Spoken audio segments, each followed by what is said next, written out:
they would often call out that, hey, I actually don't think this part of the product makes sense, or I don't think it would necessarily work for your business. And by doing that, it was like this amazing thing that, number one, showed vulnerability, number two, built trust, and actually progressed the conversation towards something that would deliver value. And so when you really care about the customer and when you really care about helping the customer win, kind of magical things can happen.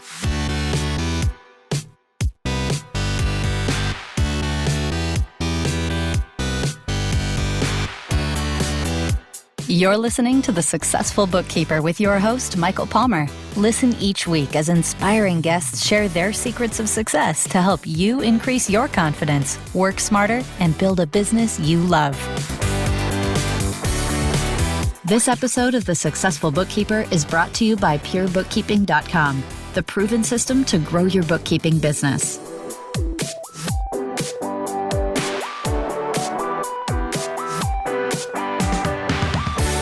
Welcome back to the Successful Bookkeeper Podcast. I'm your host, Michael Palmer, and today's show is going to be a fantastic one. Our guest is the co-founder and CEO of Relay Financial, which is a digital business banking solution. Yoseph West, welcome to the show. Thanks, Michael. Super excited to be here. Hey, it's great to have you, and I'm excited about this episode, disrupting the financial services industry, which is, amazing and exciting. And I'm looking forward to sharing that story with our listener. Me too. Let's do it together. Beautiful. Beautiful. I like the sound of that. Well, that is an interesting point. Our listeners are actually going to be a part of this disruption. And so they get to participate, which is pretty cool as well. So before we get into all of that, Yoseph, tell us about your career journey leading up to this point so we can get to know you. Yeah. So I'll give you the 60-second bio. Started kind of out of school, started this small company that was basically like a stock analysis engine. So you'd be like, okay, I want to know if Microsoft's a good stock to buy, and you'd plug it into our little system and we'd spit out reports. That kind of launched us into an acquisition with Wave Accounting, or I guess they became Wave Apps. And so we spent a year there, and then kind of found my way into joining Hubdoc as like the third employee when they were zero in revenue. Spent like 4.5 years there, helped scaling it up to like 80 people across Toronto, Sydney, and London. Built out like a global marketing function, had a ton of fun, got to work with a wonderful group of people, many of whom I call friends today, and got to work with small business owners, most importantly, across, obviously a couple different places that I've worked at. And, I think small business owners and the advisors they work with, I think are some of the most dynamic and exciting people that you can kind of engage with. And super excited to be doing that again with Relay, building, a digital bank for small business. Fantastic. What a career journey. Wave was a disruptor for sure. Hubdoc was remarkable in terms of what it has done. Both companies did very well. They were both sold for large amounts of money. There must have been some interesting learnings along that journey and also setbacks. Let's start with some key learnings that you've learned from your career journey. Yeah, I think in a world where we're constantly connected, you've got a lot of social media, you've got a lot of noise, right? You've got a lot of distraction. And when you're building a product or a service, sometimes, I think something that is a hot topic right now is, coronavirus, right? To start on a weird note. But, at the end of the day, the only thing that matters is your customers and your team. Those are the only two things. And so as long as you're focusing on delivering value for your customers, engaging with them empathetically, and actually working through what their, set of challenges are, and you're working with your team to make sure that they're getting value out of the experience, right? And that they're actually having the impact that they're looking to have in their career, the score kind of takes care of itself at the end of it all. And so, there are so many experiences that I've had, I think especially at Hubdoc in the early days, myself and the Jamies, we would drive to wherever to go and meet customers or fly down, pretending like on the premise of wanting to do like a case study with a customer, just to be able to go and talk to them and learn about, their day-to-day journey and the challenges that they face in their business. and really trying to understand where does our product fit into their lives. And that's really, I think, the place to start when you think about like customer focus. I think a lot of people starting a business, like a product or service, they have this idea, they're like, hey, this is what I'm going to go and sell. And then they, try and hard charge their way into it. But I think long gone are the days of, hard charging salespeople. And you really want to be doing like a consultative sale and trying to understand and really deeply understand what are the workflows, what are the step-by-step processes that people go through, and how does your product actually solve problems along that journey. And so for me, that was like one of the most instructive things. And one thing I would add there is working with the Jamies was just a thing that I learned through that process was just how like honest and direct they were in the sales process. They would often call out that, hey, I actually don't think this part of the product makes sense, or I don't think it would necessarily work for your business. And by doing that, it was like this amazing thing that, number one, showed vulnerability. Number two, built trust and actually progressed the conversation towards something that would deliver value. And so when you really care about the customer and when you really care about helping the customer win, kind of magical things can happen, right? Like the amount of customer love for Hubdoc that we experienced, along that journey was insane. And I think, it's definitely, building a product that solved an important pain point. But, going back to that point about the team, it was also about having a team that really cared about the customer, and the customer felt like we were, and we were on their team, but that we were rooting for them and we were working for them. Yeah. So those were a couple of the key lessons. It's remarkable. And I think some great lessons that our listener can take into their lives and their business. And one that we talk about often, but likely can not talk enough about, which is in a selling position when we're working with customers, is that focusing more on what the customer's dealing with, what they're going through, where they're trying to get to. And I think our listeners, being bookkeeping business owners, they have often their heart in the right place. They're actually very passionate about what they do. They do want to help. And I think it's giving themselves permission to actually go in and just listen to the customer and really understand what it is that's going on for them, and then see how they can help. And I think sometimes people in a selling position put on their sales hat, and that's where it starts to go wrong. And so I love that. And I think it's inspiring for our listeners to take that advice and remember that when they're walking into their customer. We talked about setbacks. There must have been setbacks along this journey. I mean, Wave, Hubdoc, starting literally from nothing. What were some learnings in terms of the setbacks that you encountered? Oh man. Yeah. I'm just trying to think about the laundry list of things and where to start and what is podcast friendly. So I'll talk about one, which I think is you kind of have to accept as part of trying to sell a new solution, right? And so when we initially kind of launched the version of Hubdoc that was focused on small business, it was 2014, right? It was February 2014. And I distinctly remember feeling like, you know what? We've got to be late to this party, because we're like, it's 2014, everyone's in the cloud, like, of course. And then they weren't. Michael, as you know, right? I know you were on the journey as well. And so, one of the challenges that we had was actually trying to find those early adopters and those people that would be advocates and that had adopted the new technology, like the cloud accounting technology. And at the time, Xero was really kind of, at the time, like leading the charge in North America, and QBO was just starting to rev up. And so, that market wasn't, everyone was in the cloud like it is now. It was more an if than it was a when, which was kind of crazy. And so I think when we look at that as like a setback, because we basically had to have this view of, hey, we know what the future looks like. We just have to survive long enough to be able to see that future come into fruition. But I think one of the key lessons there was really honing in on like who your ideal customer is. And so at Hubdoc, we sold entirely to accounting and bookkeeping firms. And so we were looking for folks who were really adopting the cloud. Maybe they were, a QBO Pro advisor. Maybe they were a Xero partner. Maybe they were like, literally, we would just see who were advisors that were on Twitter to see how tech savvy they were. And we were just trying to find every data point we could to identify those ideal customers. And it was through that like very deep focus on that client profile that we were able to grow as quickly as we did in a market that, at the time in 2014 wasn't ready, generally speaking, for cloud adoption en masse. It only really started to tip, I would say, sometime in like 2015, like late 2015, maybe. And so that was definitely a setback where it's like, okay, we thought we were late. Turns out we were early. And now we have to kind of grind it out and get the growth we need to be able to thrive as a business. And the only way to make it through that journey was to really hunker down and focus on your key client profile, right? And I know that's a challenge for many business owners.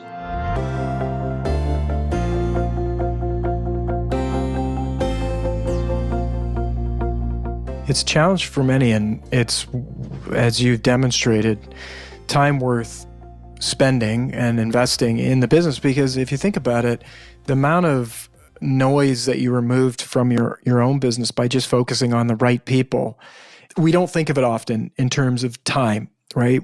If it's seconds or minutes that are spent, you just think, oh, well, that was just a second or a minute that was spent, maybe wasted minutes or seconds. But just like dollars and cents turn into dollars and dollars turn into tens of thousands of dollars, it's the same thing with time, and all time is money. So by focusing on the right customer, you get the competitive advantage because it just goes right more often. You say the right things, you have customers that love what you do, it builds momentum. And so I think all of our listeners, and we have had many episodes where we've talked about finding the ideal customer, and it's not easy to do. It takes time, it takes energy and focus, and there's a risk you get it wrong. But if you're not getting it wrong, you'll never get it right. That's for sure. Right? 100%. I distinctly remember that we were a software company, right? So we'd book like software demos. And this was like really early days. And I booked like a couple demos, and a couple of them just like, they didn't show up. And I was like, this is so annoying. Like I thought these people were good for, this piece of software. It seems to make sense. And so I was frustrated. So that, okay, how do I actually like get better detail? Like what am I missing? Like I must be missing something. And so I actually like cold called these folks. And I was like, okay, could you like just trying to understand why this isn't valuable for you? Like, could you take me through it? And getting them to go through like step by step why, from their perspective, Hubdoc at the time, like wasn't the right product for their practice was so instructive in terms of, what value do we think we're delivering versus what value is actually being perceived. And it definitely helped us like kind of fine tune that positioning and fine tune that messaging. So like to your point of like, you got to get it wrong sometimes. It kind of having the negative case covered really helps that understanding of what the positive case, like where do you actually go and find the fit. Yeah, it's a great story recently from someone that was working on their pricing. I mean, I've had people take years and years to actually move to a fixed pricing model.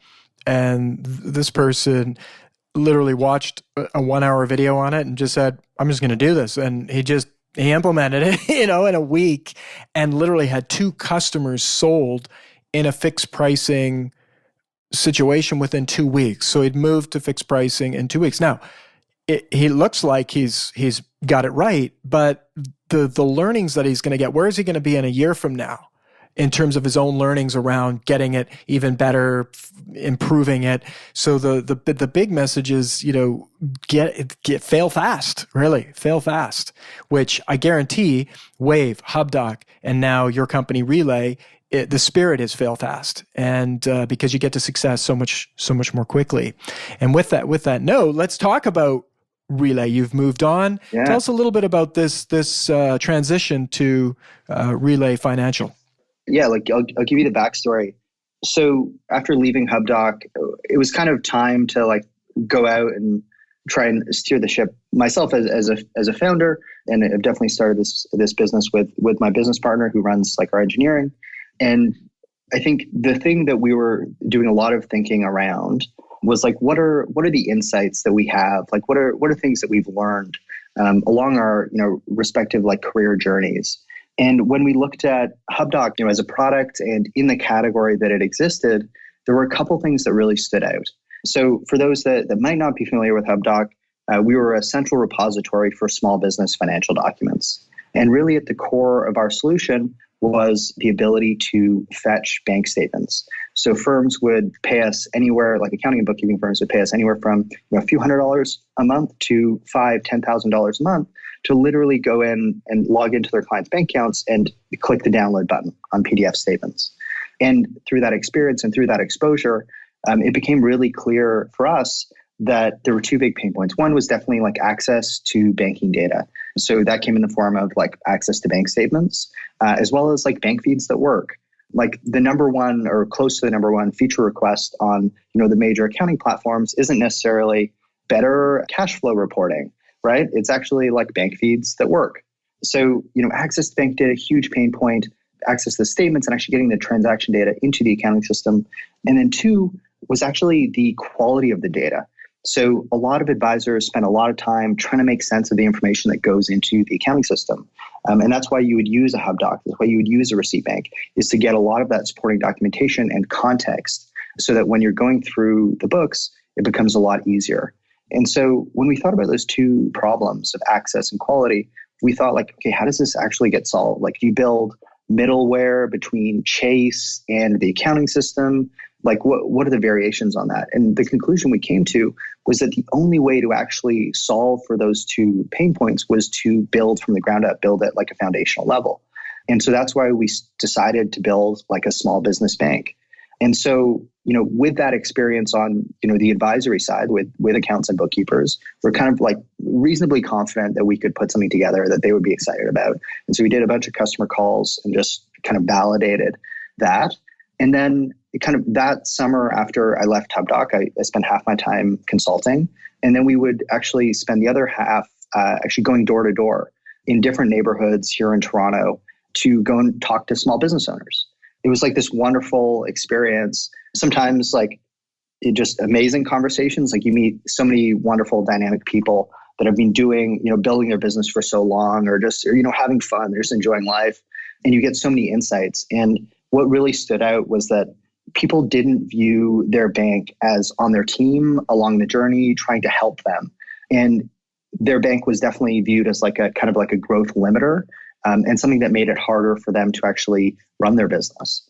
And so when we looked at kind of the two sides of this equation with, accountants and bookkeepers on one side where like, hey, they just need access to data and they need high quality data. And then on the small business side, they want someone and a solution that is really rooting for them, that makes their life easier, that is kind of connected into their key systems so that they can make better decisions and become more successful. We felt pretty confident that we could put something together that would be exciting and compelling for both sides. And so what we built, Relay, is like small business banking made easy.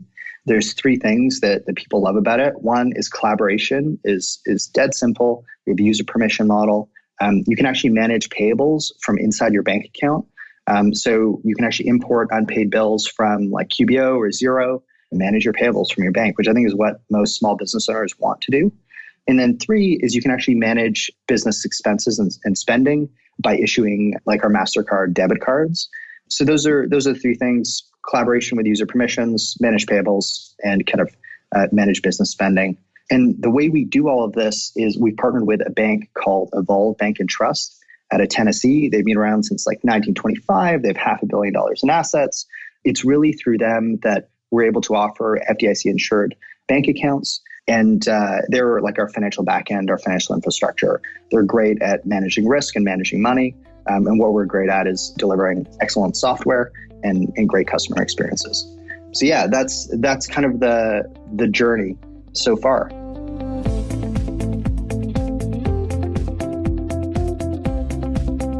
Wow. When you think of a bank, you think, it's got this idea of like pillars and foundation and, as big as a mountain that anyone could think, well, I'm going to start a bank. I mean, it's like we are definitely in 2020 when you can go out and actually build a bank. And I think that's just remarkable. And, it's refreshing to think that there's something being built that's going to cater to all of us, all of our listeners right now. It's going to actually be a bank that caters to what we want, what we need. And as well, for our listeners, the bonuses too, it's going to make their lives a lot more enjoyable because they're actually going to get better data. They're going to get efficiencies. This is pretty cool. So things are changing in the world. Things are changing for banking. Tell us about what you see the future of banking looking like for small business. Yeah, so our view is that effectively the bank is like the nerve center of the small business, right? And I think if we look at, in the accounting and bookkeeping context specifically, we look at every solution that people use, whether it's QBO or Xero, kind of a Bill.com, Hubdoc Receipt Bank, Gusto, like every part of kind of that software stack has changed in the last 5 years, except for one, which is the bank. And the bank is like so critical and in a certain sense, like should be so connected to every system there, but it isn't, because banks traditionally and historically have been built to manage risk and to have big compliance departments and to really make money on holding money, as opposed to make money by delivering value through software. And so when we look at what the next 10 years will bring, our view is that like, what if you had a small business bank that was actually connected in? So like, for instance, we have a direct bank feed with both Xero and QuickBooks Online with enriched data. You can actually connect up Relay to your Gusto really easily just using your login credentials. What if your bank was actually like had an open API that just connected into the key systems and made it easier for you to actually get financial visibility and help you run your business better? And so that's our view in kind of our Relay kind of ecosystem and world. And I think kind of broadening beyond that, today, I think if you were to look at US or Canada, digital banks are there, but it's certainly not a mainstream notion. And one thing that we thought a lot about during kind of the Hubdoc journey or experience was what are the markets that are a little bit further ahead on the curve. And so on the cloud accounting front, we would always look at like Australia or New Zealand as someone that is 5 years ahead, or the UK as being 2 to 3 years ahead. And that was kind of like our crystal ball. And what's interesting here in terms of digital banking is we have a very similar scenario where if you look at banking in the UK or Europe generally, digital banks have just exploded. They're like very mainstream. On the consumer side, you have like millions of users using apps like Monzo or Revolut or N26. And then the business banking equivalents really scaling. And so when we look at kind of the North American market, we now have like some, perhaps not giant, well, actually maybe giants on the consumer side, where you have companies like Chime that are really scaling. And you have some of the European digital banks actually coming to North America and being live here, like Monzo, N26, Revolut. And so what we're going to see is this complete transformation where banking goes from, candidly, like this like totally mediocre experience to being something that could actually be described as delightful, certainly on the consumer side, as well as like the small business side. And so I think we're really in the early innings of this total shift in the way that we bank and that we manage our money as a society. And so I think that's like, it's so exciting. It's very cool. It's very cool. And I love the concept of being delighted by a bank and not just have it be, a tagline of marketing. And so you're actually delivering on that, which is going to cause them to change as well. That's the great thing about competition, is that it's good for everybody. And so I'm excited about that. Now, right now, tell us a little bit about the landscape, our listeners from all over the world, who can actually get access to Relay today.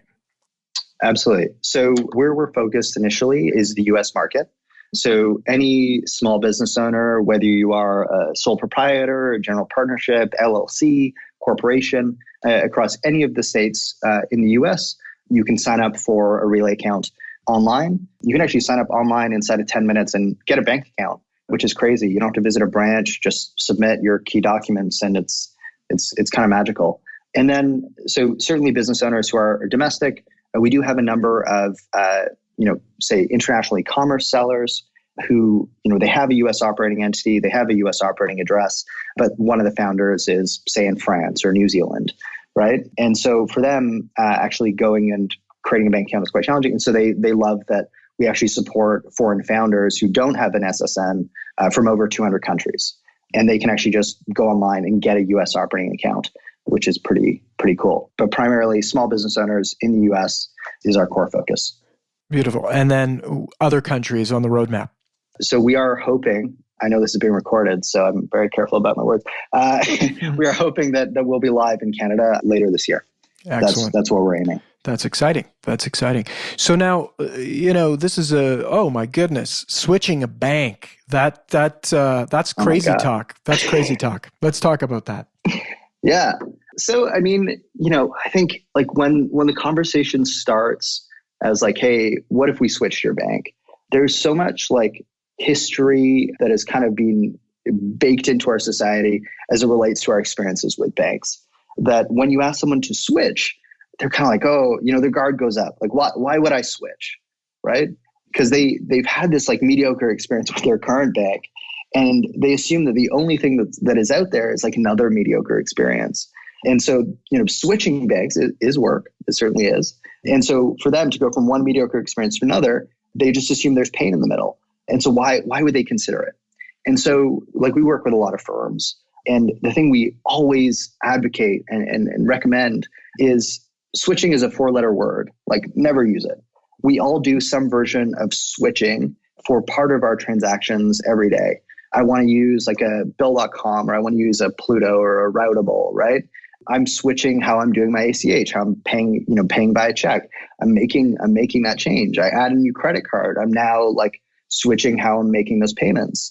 And so the way we think about switching is not so much as a on-off switch. We think about it as a transition. So what we recommend a lot of firms do, and this is where people find success, is to not say, hey, 123, Business Co., you're currently banking at Bank of America, and we think you should move to Relay because it's easier, there's no monthly fees, and we're going to be able to deliver better financial visibility for your business. Instead of having that conversation, the focus should be more on, hey, 123 Business Co., you have this pain point around managing your payables. You're currently paying your bills via Venmo, PayPal, your online banking, and 2 other ways. And it's actually really hard to get a view into your cash flow. And so, when we hit those cash flow surprises, this is part of the reason. And so Relay, while they're a digital bank and you could switch entirely to them, why don't we switch over just those payments and that workflow? And let's start there. And so what we've seen is, and this is my favorite story to tell, there's like a handful of these. So we worked with, we'll still work with her. She runs this business owner runs like a recruiting firm. She came to us and she, used Bank of America. She's like, Yoseph, I love Bank of America. I think they're good. And I actually just have a pain point around payments. They're online bill pay. It's limited in terms of functionality, and the flexibility and volumes that I can actually send don't work for my business. So I actually just want to use Relay for, managing my payables. And we're kind of like, okay, like try it out, see what you think. And, maybe we can grow the relationship over time. And so she takes, a certain amount of money, transfers it into her Relay account, and starts paying the consultants that she works with via Relay. And she, we could see what the bank balance was in Bank of America. Bank of America was certainly the primary banking relationship at that time. And what we saw over kind of 3 months was, number one, she tried it out and she saw that it did what it said on the can, right? Like, we made the payments. It was all easy. It was very straightforward. She probably pinged our customer service with a question or two, and actually got, a human on the other line who was helpful and cared and really worked through, any questions or issues that might come up. And what happened very quickly was she's like, okay, well, I can see Relay is a place that I can trust and I can work with. And they've got great customer service. Like, why do I need Bank of America at all? And now she has, a significant amount of capital in her Relay account and very little in her Bank of America. So while she hasn't made a formal switch, when you look at the cash balance and the activity, she is a Relay customer, much more than she is at Bank of America. And she certainly, quote unquote, actually made a switch. And so that's the journey that we see every day, where people start with a pain point. Maybe it's, managing payables, maybe it's managing expenses. So like issuing cards to employees, just something to get them started, to get them to build trust, and to use Relay as a complement to their existing banking.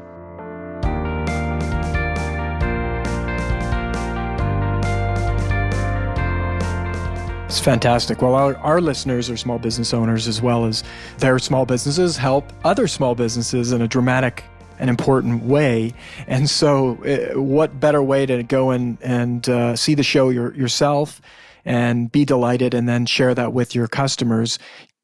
Get signed up with Relay. I mean, from what I've heard so far, there are no fees, easy banking, excellent customer service, easy to use, increased efficiency. I mean, there's a lot of reasons to take a look at this. And what I'm excited about is the impact that this is going to have on small businesses around the world, and particularly right now in the United States. Is it's a bit of a break for small business finally, where you can take a lot of noise, a lot of friction, a lot of wasted time, wasted energy out of the hands of small business owners.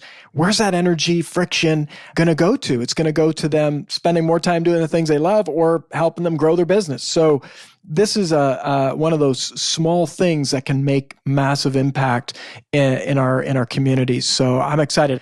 I mean, people are listening right now probably thinking, yeah, I should probably check this out. How easy is it to just go and get set up, and how do they do that?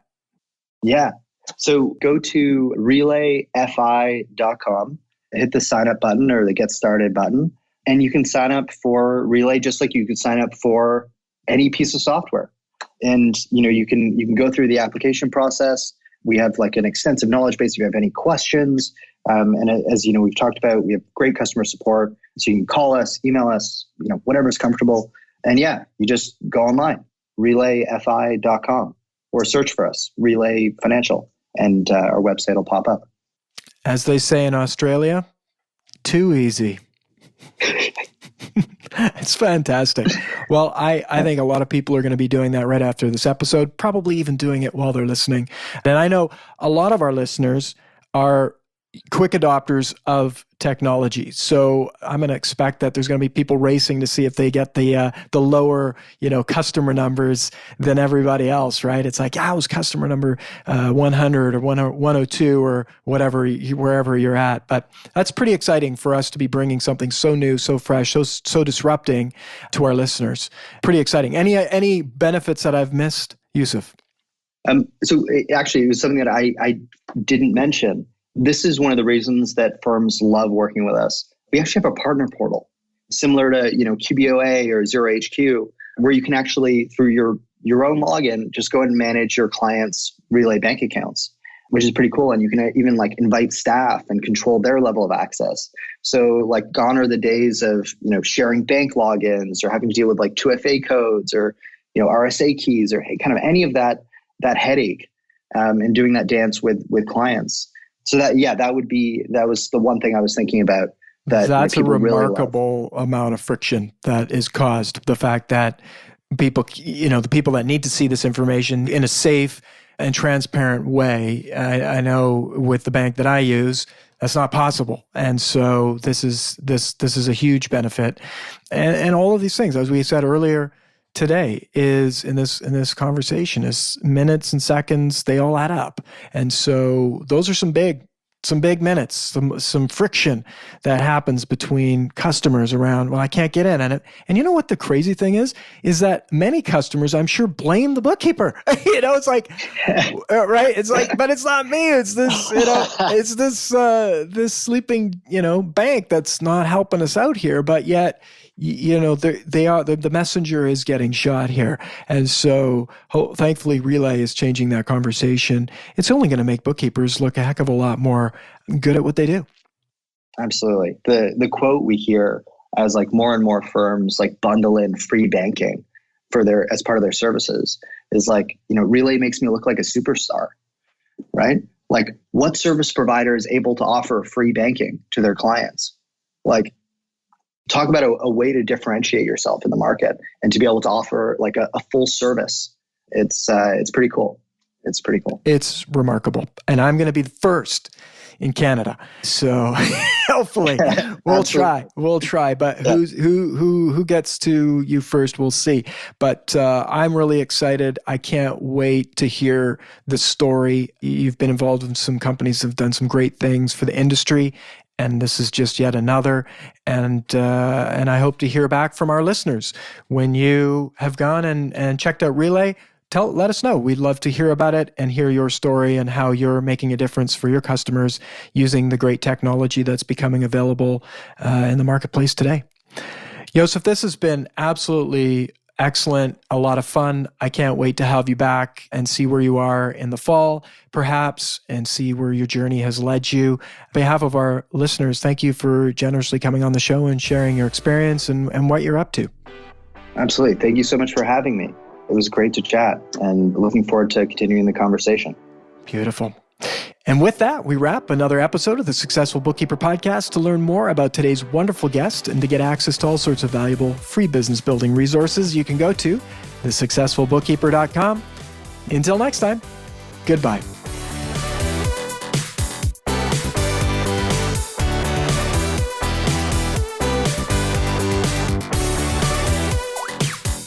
You've been listening to The Successful Bookkeeper with Michael Palmer.